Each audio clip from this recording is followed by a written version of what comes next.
கோலி talk Kollywood news. லாரன்ஸுக்கு எதிரா விஜய் அஜித் ரசிகர்கள். சென்னை மெரினாவில் நடந்த ஜல்லிக்கட்டு போராட்டத்துல கலந்துகிட்ட நடிகர் ராகவா லாரன்ஸ் சில நடிகர்களை மாதிரி விசிட் அடிச்சுட்டு எஸ்கேப் ஆகாம சில நாட்கள் அங்கேயே முகாமிட்டு இருந்தாரு. தேவையான உதவிகளையும் தன்னோட சார்பில் செஞ்சு போராட்ட களத்துல இருந்த இளைஞர்கள் மாணவர்கள் மத்தியில நல்ல பெயரை சம்பாதிச்சாரு. இதனால இனிமே தனக்கு இளைஞர்கள் மத்தியில நல்ல மரியாதை இருக்கும், தன்னோட படங்களுக்கும் பெரிய வெற்றி கிடைக்கும்ன்றது லாரன்ஸோட எண்ணமா இருந்தது. ஆனா சமீபத்துல அவரோட நடிப்புல வெளியான மொட்டு சிவா கெட்ட சிவா படம் பல தடைகளை தாண்டி வந்த போது ரசிகர்கள் தனக்கு பெரிய ஆதரவை கொடுப்பாங்கன்னு நினைச்ச லாரன்ஸுக்கு ஏமாற்றமே மஞ்சிச்சு.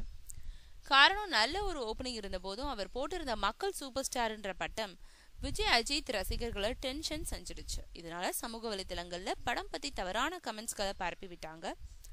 இந்த பரபரப்பு காரணமா படத்துக்கான வசூல் பாதிச்சிருக்கிறதா சொல்லப்படுது.